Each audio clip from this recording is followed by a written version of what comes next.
Jail হেফাজতে থাকাকালীন শিলিগুড়িতে এসএফআই নেতাকে হাসপাতালে পায়ে বেড়ি পরিয়ে রাখা নিয়ে রাজ্য রাজনীতিতে শোরগোল। পুলিশের ভূমিকা নিয়ে প্রশ্ন তুলেছে বিভিন্ন মহল।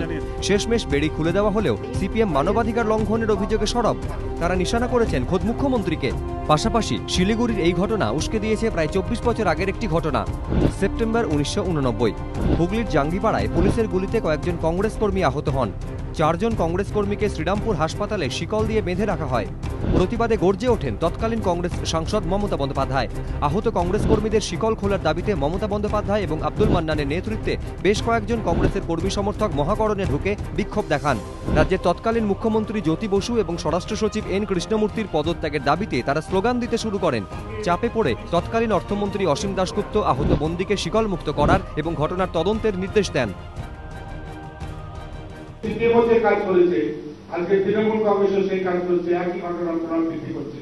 সেদিনও সিপিএম অপরাধীদের শাস্তি দেয়নি, আজও তৃণমূল কংগ্রেস এরকম অপরাধীদের শাস্তি দিচ্ছে না।